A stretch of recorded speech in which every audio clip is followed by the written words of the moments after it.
Hoy, en Tiempo de Más, vamos a compartir una de esas historias que nacen del alma, que nos tocan los sentimientos y que por sobre todo empieza un poquito de su historia en algo que muchos de los jóvenes de nuestro santuario nos sentimos identificados, nos sentimos parte y protagonistas, que son las misiones MTA. La juventud es tiempo de más. Es tiempo de amar más, creer más, conocernos más, preguntar más, escuchar más. Buscar más, vivir más. La juventud no es un tiempo vacío. Bienvenidos a Tiempo de Más. Hoy nos acompaña la hermana María Beatriz, Sí. oficial, Sí. tipo cédula católica. Así como está mi cédula católica, así mismo. Ok. Hoy nos acompaña la hermana María Beatriz, una joven que en 2015 decidió salir a misionar y en el proceso también descubrió un llamado muy personal de Dios. Hoy ella pertenece al Instituto de las Hermanas de María de Schoenstatt, pero antes de ser hermana también fue JF, fue universitaria, fue misionera como cualquiera de nosotros, fue inquieta y supo buscar y encontrar los llamados que Dios le hacía. Y en este episodio, específicamente, la hermana nos va a contar también un poco cómo MTA, la misión MTA, fue el punto de inflexión para lo que ella vive y es hoy. Bueno, hermana, para empezar, contanos, ¿quién es la hermana María Beatriz? Pero más que quién es la hermana hoy, o sea, quién es la hermana María Beatriz antes de entrar a la comunidad. O sea, ¿qué estudiabas, qué no estudiabas, qué hacías, hobbies? Bueno. Y también contanos de dónde sos, así por si acaso. Bueno, actualmente, hola, soy la hermana María Beatriz. Una gran alegría poder compartir este espacio con Paz. Y bueno, ¿quién era antes? Antes de ser hermana de María, era Bea, Neri Huerta. Para los que me conocían, me conocen. Fui JF acá en Asunción. Estudiaba en el Colegio San José, me recibí de ahí y cuando terminé el colegio ingresé a la Universidad Católica para empezar la carrera de Psicología, donde cursé hasta el tercer año y tuve que dejar ahí a la mitad porque bueno, pasaron cosas. Pasaron cosas y bueno, dejé la carrera a la mitad. Mis hobbies, la verdad que algo que a mí me gustaba mucho, nunca fui deportista, pero me gustaba mucho salir a caminar, sobre todo con amigas del barrio, amigas de la JF. También me gustaba mucho tener mis tiempos sola y hacer dibujos. Todo lo que era así como más artístico también siempre me llamó mucho la atención. Y eso, Eso otra vez de familia. Es re de familia, sí. Mi abuela hacía cuadros, mis papás son arquitectos. Es así como que toda esa línea más artística también es como que la tenía en la sangre. Y acá en la JF, porque yo creo que si vos no le mencionás a tu grupo de vida, así va a ser la lista de reclamos. Bueno, en la JF... Bueno, contanos un poco de tu vida también acá en la JF antes de ser hermana. Bueno, empecé en la JF a los 15 años. Yo ya conocía el movimiento de Schoenstatt desde chiquitita porque mis papás eran del movimiento. A mí me encanta contar que cuando fue la bendición del santuario en 1997, yo era bebé, tenía 7 meses, y hace poco me enteré, mi mamá me contaba que cuando fue la bendición ese día, ellos me trajeron en carrito. Entonces yo digo, yo estoy acá literalmente desde que nací. O sea, el santuario llevamos creciendo juntos. Y bueno, así es como que fui teniendo también esa vinculación con la mater, con todo lo que es la vida acá del santuario. Pero entré a la JF recién a los 15 años, porque antes no me animaba a entrar. Porque yo decía, ninguna de mis compañeras de colegio, mis amigas están en eso. No, era como que no me cerraba tanto.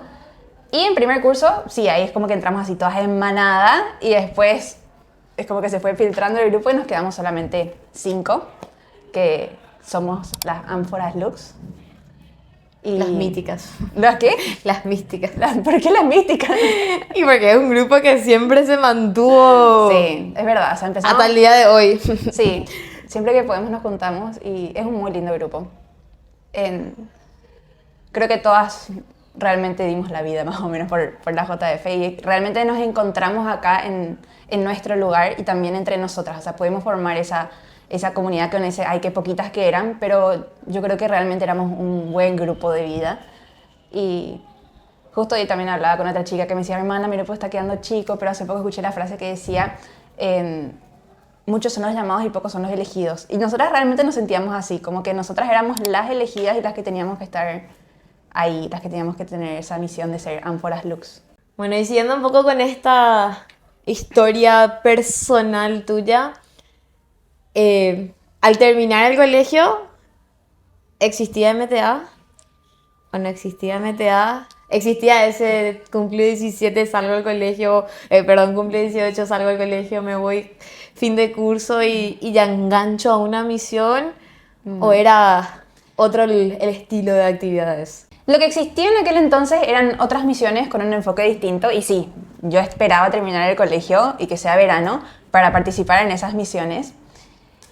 Y lo que pasó fue que llegaba fin de año y todos los misioneros de mi pueblo, de las familiares, se estaban preparando para ir a otras misiones que yo nunca había escuchado. Y bueno, mis mejores amigas también me empezaban a estirar, a decirme, bueno, vamos a estas otras misiones. Y yo decía, pero ¿cómo me voy a ir a otras misiones si yo toda mi vida quisiera esto? Y bueno, me terminaron convenciendo, esas misiones eran las misiones MTA, que en ese año era como que empezaban por primera vez. Era el piloto. Era el piloto, era la prueba piloto.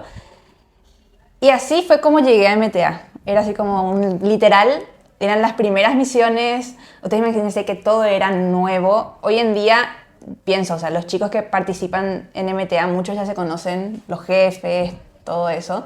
Pero en el primer MTA nadie le conocía a nadie. Yo me acuerdo que nos subimos al bus y era así, literal no le conocías a nadie. O sea, ¿lo conocías a los de tu pueblo? A los de mi pueblo, pero que estábamos todos mezclados, o sea, porque teníamos dos escuelas. En realidad éramos una escuela dividida en dos comunidades. En dos comunidades. Pero lo lindo fue la comunidad que se generó. En cada una. En cada una. Ya en el bus, o sea, así como te digo, nos subimos, no le conocíamos a nadie, pero nos sentamos y empezamos a hablar de la vida como si fuese que nos conocíamos de siempre. Y creo que ya desde el primer momento se generó así como un clima más familiar, pero a la vez también como distinto. No eran unas misiones, no sé, nosotros veníamos acostumbrados a las misiones familiares y esto era distinto, era como más de los jóvenes, nos dábamos cuenta de que bueno, éramos nosotros mismos los que también teníamos que llevar adelante estas misiones, entregar el corazón, entregar las fuerzas y todo. Fueron unas misiones, lógico, eran las primeras, también uno dice, nosotros terminamos y dijimos, bueno, podrían haber mejorado 1500 cosas, pero en realidad, para hacer las primeras misiones fueron súper hermosas y yo creo que lo que logró también esa primera misión fue encender el corazón de cada uno de nosotros. Decir, bueno, nosotros realmente queremos que estas misiones no queden solamente acá, que hayan sido una prueba piloto, sino que vayan tomando forma, que vayan tomando espíritu y que sea algo que podamos dejar también para las generaciones futuras. Y esas misiones eran del 1 al 6. Eran del 1 al 6. O sea, uno después de Año Nuevo era después de Año Nuevo a enganchadas, misiones. literal. ¿Y hubo algún momento o situación o no sé, algo, puede ser misión externa, misión interna, que hayas dicho esto, o sea, hasta hoy, literalmente 10 años después, como que me marcó, me acuerdo y es como que hasta el día de hoy como que recuerdo, vuelvo a pasar por el corazón ese momento? Sí, o sea, yo creo que hay muchos momentos, de los momentos que uno puede decir, desde los más divertidos hasta los más profundos, religiosos, todo. Algo que a mí me había marcado mucho del segundo MTA, fue que, como te digo, nosotros estábamos así con ese espíritu de decir, bueno, ¿qué más podemos hacer por estas misiones? ¿Qué más podemos hacer por vincularnos realmente al fin al que queremos llegar con esto? Nosotros nos habíamos propuesto tener adoraciones todos los días. Entonces, lo que hacíamos era, mientras uno salía a misionar, otros se quedaban a servicio en la escuela, pero de nuevo, los de la escuela se ocupaban también de rezar por los que estaban afuera misionando por la gente, traían las intenciones de las personas que habían visitado antes. Y eso para mí fue una experiencia como muy linda de decir, esto es real, esto no es solamente un salgo de mi casa en verano y me privo de las otras cosas, sino que acá también hay un compromiso primero con la gente del pueblo, con nosotros mismos como misioneros, pero en primer lugar también con la Mater, o sea, porque ellas nos eligen a nosotros como instrumentos. Y yo creo que ese sentimiento profundo de ser instrumento también fue lo que lo que realmente marcó mucho en aquel entonces. Y sí, yo creo que esos momentos así como más de comunidad, ver a tantos jóvenes en Que esto. no eran del movimiento. Claro, habían muchos que eran movimiento, pero muchos que no tampoco. Sí, pero era así como conmovedor. ¿Y hubo algún momento, puede ser 2015, 16, ya en tu historia vos sabrás contarnos, que fue así en la misión de un bichito interior que te picaba de decir, tipo, ¿qué es esta vocecita que aparece desde la misión? En realidad, el bichito yo ya lo traía de antes, pero le reignoraba. No le quería escuchar al bichito que me estaba Tipo, picando. silencio. Silencios. Y sí, me pasó justamente en el MTA de 2016. El segundo. En el segundo. Que también fue la primera vez que misionó una hermana con nosotros. Entonces, al verla a la hermana misionar, para mí fue así como, la hermana también hace lo que a mí me encanta, que es misionar justamente. Era la primera vez que yo veía a una hermana misionar.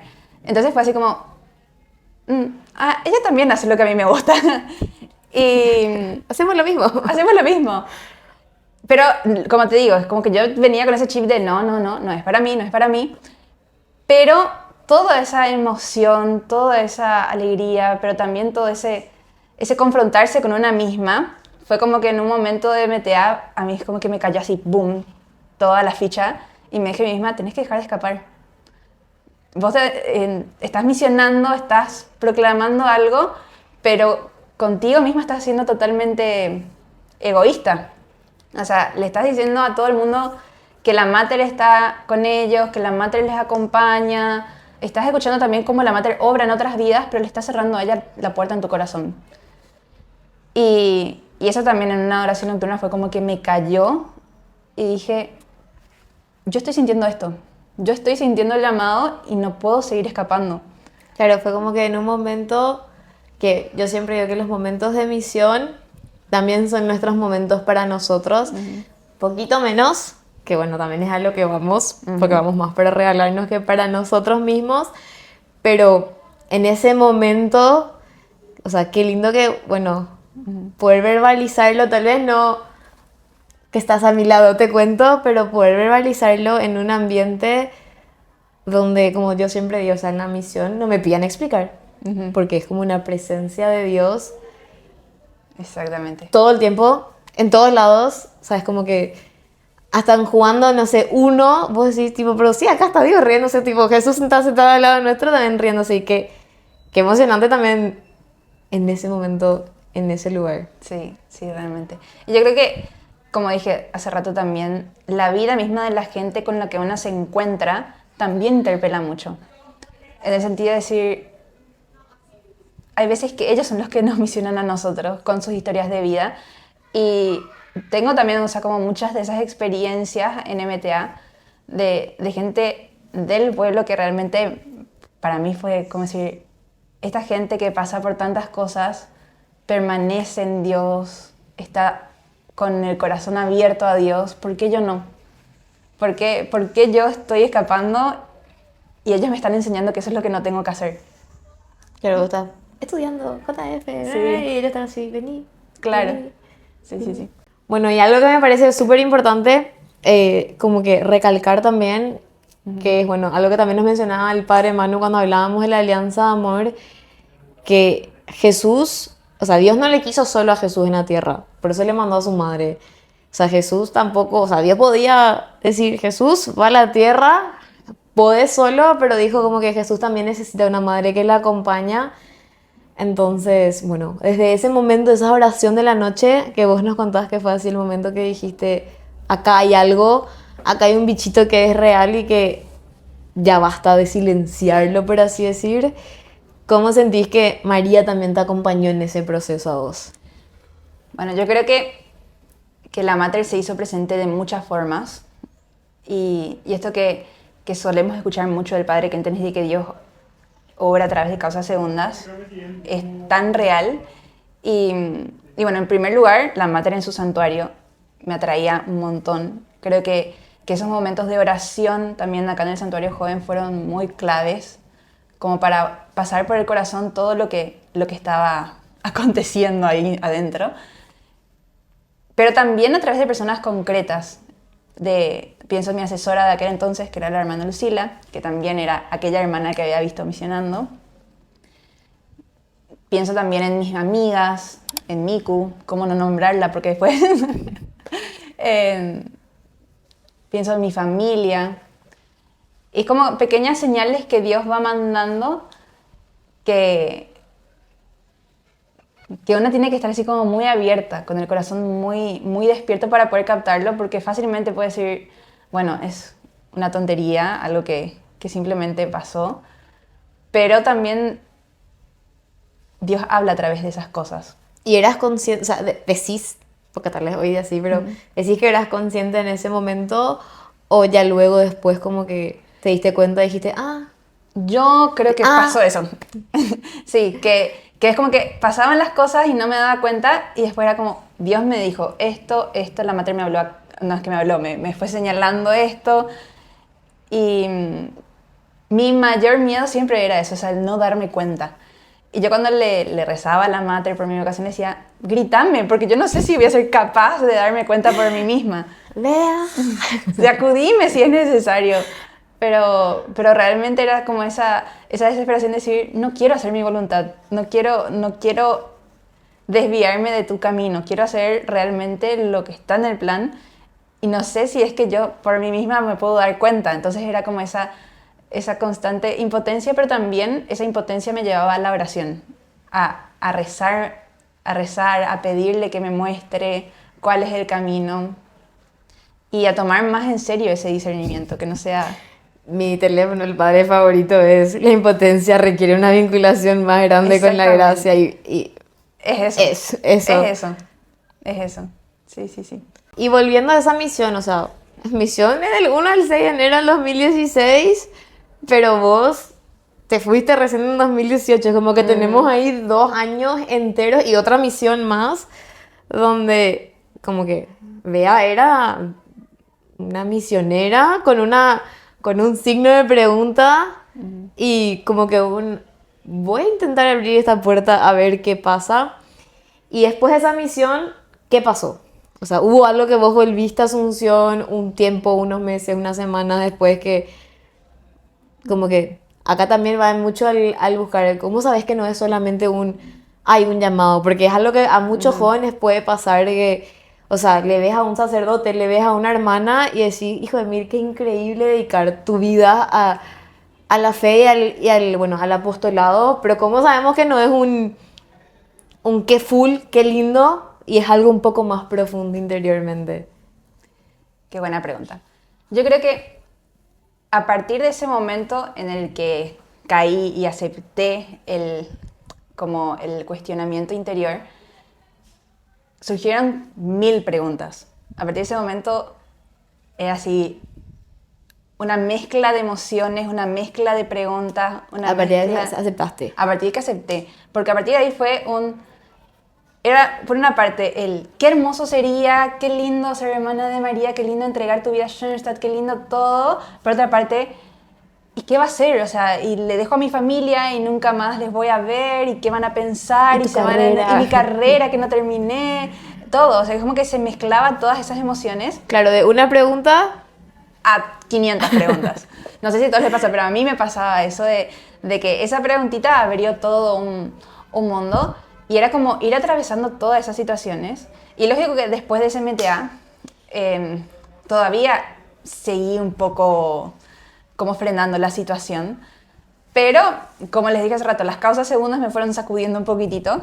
Me acuerdo que terminamos ese MTA y estábamos en San Bernardino, como suele pasar, que después vamos como les va a pasar a los que están escuchando, sí. Tal vez.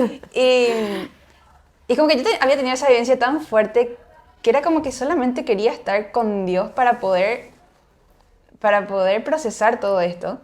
Y una de mis amigas me dice, vos estás rara. Y yo le digo, no me pasa nada. Y me dice, vos estás rara.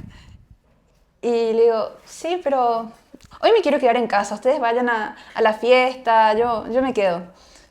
Y me dice, ¿por qué estás rara? No se saciaba la... Sí, creo que ya sabes quién es. Muy probable, y no se saciaba con el estoy bien. Y ahí fue la primera vez que pude decir, creo que quiero ser hermana de María. Fue la primera vez que pude decir, que pude verbalizar. Y cuando lo dije, fue como que sentí una paz interior.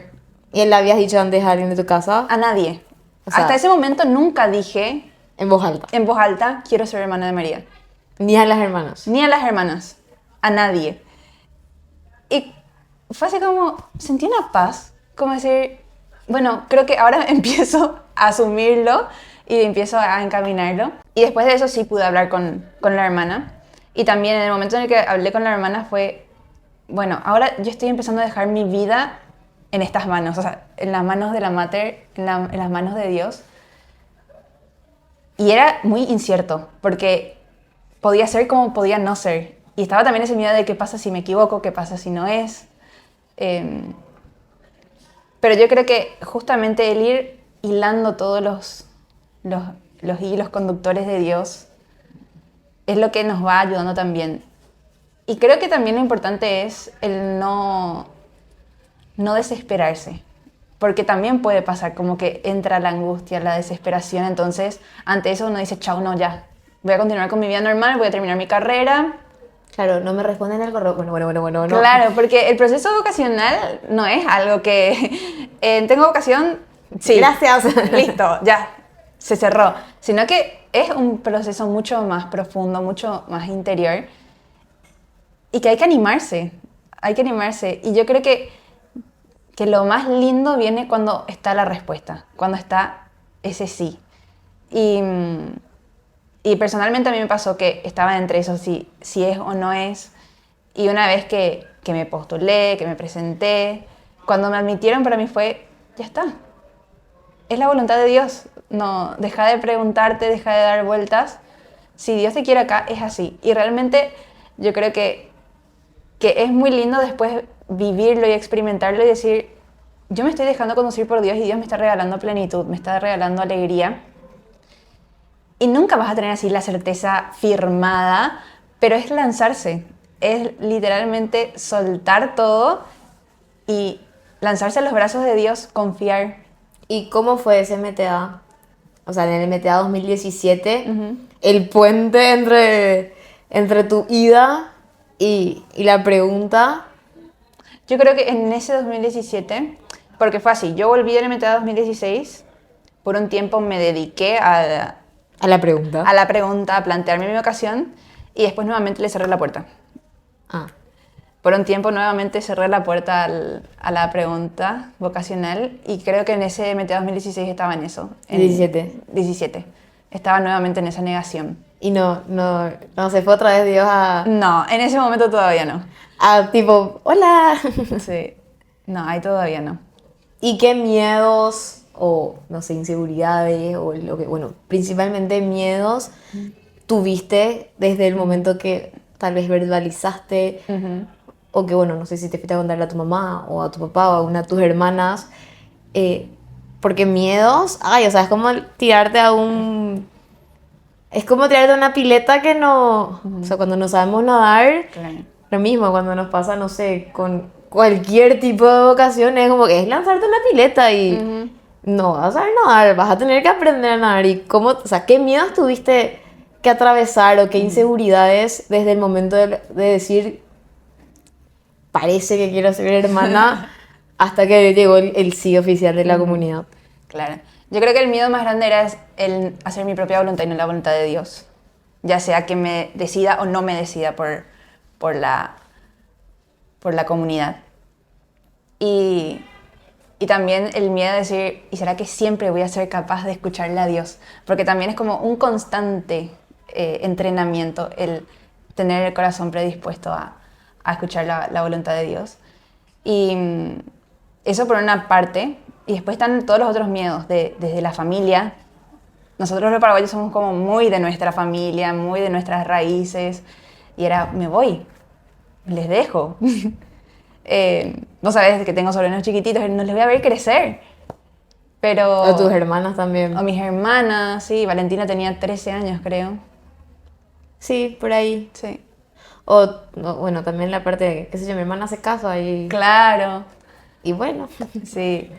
Pero son así como todas esas preguntas que dicen que está bueno que también aparezcan porque también hablan de ese vínculo sano que también uno tiene. hablan de lo que sos también. Totalmente. Y miedos, no sé, con la sociedad, o sea, También el que del van a qué decir, dirán.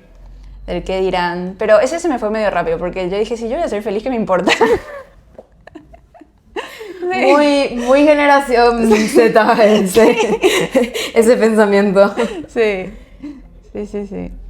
O sea, lo tuve, pero creo que fue el que menos me... ¿Y cómo respondió Dios a esos miedos? Y fue respondiendo a medida que iba avanzando. Yo creo que el momento, primero el momento en el que me decidí ya a decir sí, como te digo, fue esa paz interior. Después el llegar a la comunidad, conocer a mis hermanas de curso, conocer el lugar donde iba a vivir.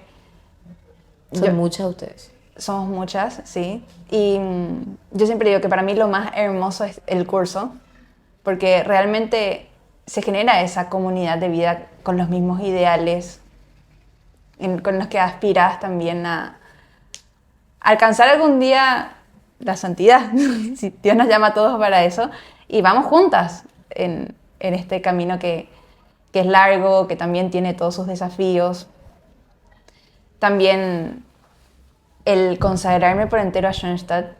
Yo siempre digo que a mí lo primero que me llamó más la atención fue Schoenstatt, la misión de Schoenstatt. Yo cuando terminé el colegio y pensaba en mi carrera, yo decía, yo quiero dedicar mi vida a Schoenstatt. Y también es decir, bueno, estoy entregando todo por lo que me siento llamada, realmente llena el corazón. Y lógico después el apostolado como tal, es decir, bueno, toda esta gracia que yo estoy recibiendo no queda solamente en mí, sino que también es para regalar a otros. Y estando allá, porque contexto, no es que te vas 6 meses, volvés y como que vida resuelta, ya soy hermana. Bueno, no sé, el día de tu decisión, ¿qué te acordás? O sea, ¿qué es algo que vos hacías hasta el día que decís, esto está así sellado con fuego de ese día? No sé, el día de mi decisión para mí fue el mejor día de mi vida. O sea, fue el día que sí, que lo voy a acordar hasta que me muera y que yo creo que si tengo que volver a un momento en donde diga, realmente acá Dios estuvo, era así como que se sentía la presencia de Dios en el momento de la vestición.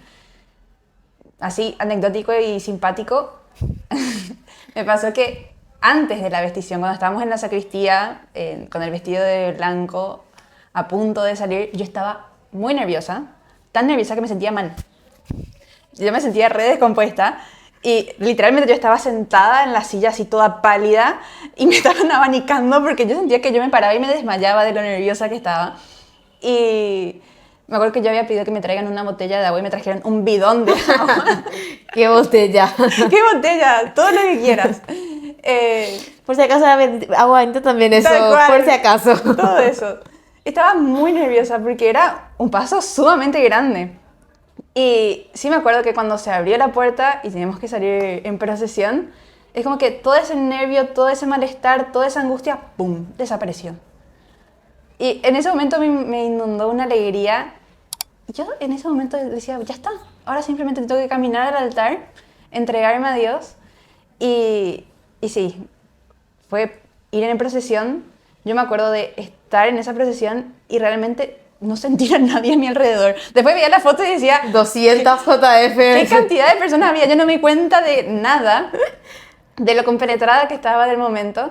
Y sí me acuerdo también del momento en el que, bueno, nos fuimos a cambiarnos al vestido de Hermana de María y nuevamente salimos. En ese momento yo, es como que, no es que planeé, pero automáticamente empecé a cantar el Magnificat de mi interior. Y empecé a decir y a recitar: mi alma canta la grandeza del Señor y mi espíritu se alegra en Dios mi Salvador, porque miró con bondad mi pequeñez, me proclamarán feliz todas las naciones. Y es como que una y otra vez repetía eso. Cambiándote y saliendo. Ya en el momento en el que llegaba al altar como hermana de María. Y eso es algo así como que siempre lo tengo en el corazón. Pero me un día de encanta. cansancio, Exactamente, como asesora volvés sí, a esos momentos. sí. Y ya así como que haciéndote una pregunta bien directa y concreta, ¿cómo sentís que le podés agradecer o podés vincular tu vocación consagrada a la misión MTA? Bueno, yo creo que puedo vincularlo por los recuerdos, por todo lo que viví en las misiones MTA.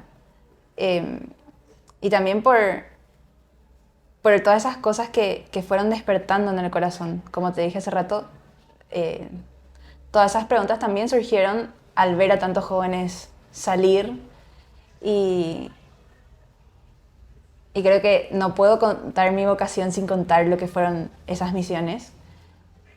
Y creo que también es un regalo el poder vincular todo esto, el poder vincular lo que fue la JF, también lo que fueron otras misiones, las misiones MTA, y por decir, todos estos espacios son espacios en donde realmente somos nosotros mismos, donde realmente nos damos desde nuestra originalidad, desde nuestra autenticidad, y no desde un modelo que tendríamos que ser, sino desde lo que Dios nos regaló.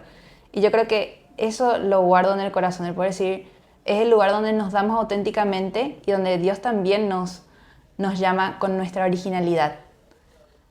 Y también con nuestros defectos, porque también todo eso entra en este combo del llamado. Dios te elige así como sos, con lo bueno, con lo malo, con las inseguridades, con todo. Y sí creo que esa es mi mayor gratitud, el poder decir que encontré un espacio en donde pude regalarme desde lo que soy y también poder descubrir cómo otros también atraviesan ese camino de poder descubrirse a uno mismo y sobre todo poder regalar eso que Dios depositó en el corazón de cada persona. ¿Y qué se siente?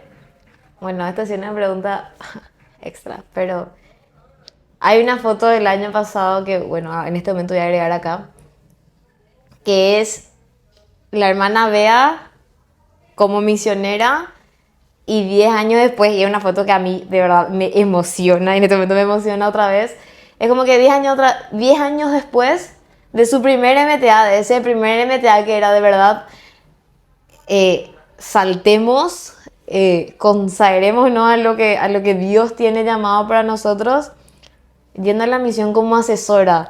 O sea, yendo a la misión como esa hermana Lucila que ella dijo, hijo, ella y yo podemos hacer lo mismo. ¿Qué sentiste? Y bueno, ¿y qué sentí? Porque este año volvés a meter como asesora a la misión, irte ya en ese plano de misión, o sea, como que cómo le ves a la misión, cómo te sentís con eso, porque si yo pienso y yo me emociono, no quiero saber lo que va a ser del otro lado. Bueno, yo creo que la primera vez que vi esa foto, Esa comparación. esa comparación, fue como volver a esa Bea de aquel entonces y decir, no sé si me hubiese imaginado acá 10 años después, y decir, wow, ahora estoy acá. Y también un pasar de vuelta por el corazón todo lo que aconteció en esos 10 años, ver lo que es la fecundidad de las misiones MTA, una gratitud inmensa por cómo creció, por cómo se afianzaron las misiones, por cómo también fueron manteniendo un espíritu, cómo también ahora tienen una identidad y cómo sigue llegando a tantos corazones. Fue por una parte la gratitud por lo que es la misión en sí y también la gratitud por lo que esa misión también fue en mi vocación y también una gratitud a Dios por estar de vuelta, porque tampoco era obvio que 10 años después, justo esté de vuelta acá en Paraguay. Podría haber estado en cualquier parte del mundo, pero justo tocó. Y sí, creo que cuando vi eso fue solamente un dar gracias por una cosa tras otra. Todo tuvo sentido. Todo tuvo sentido, exactamente. Y también como fue mirarles a ustedes y decir, yo era como ellos. Y también como rezar para que, no para que todos sean consagrados, pero para que realmente todos puedan abrir el corazón y que estas misiones no sean solamente un escaparme de mi casa y no sean solamente un salir de la fiesta, sino que sean, que me toque la vida, ya sea para el matrimonio, ya sea para mi profesión, ya sea para la vida consagrada, pero que no quede solamente en esos 6 días que la pasamos hermoso. Pero sí era muy lindo. Las chicas mismas me decían, hermana, nosotras vemos tu foto y es como que sos una de nosotras en esa foto. Y yo les dije que yo era como ustedes, no, ustedes me ven ahora con este vestido muy lindo, pero así como me ven en la foto, yo también fui JF. Yo también usaba la bandana, la Yo también remera. usaba la bandana, los aritos así de grandes. Sí, y creo que eso era muy lindo, o sea, como verme a mí, verles a ustedes, ver todo el proceso y decir, así como mi historia comenzó hace 10 años, hoy en día también pueden estar empezando otras historias.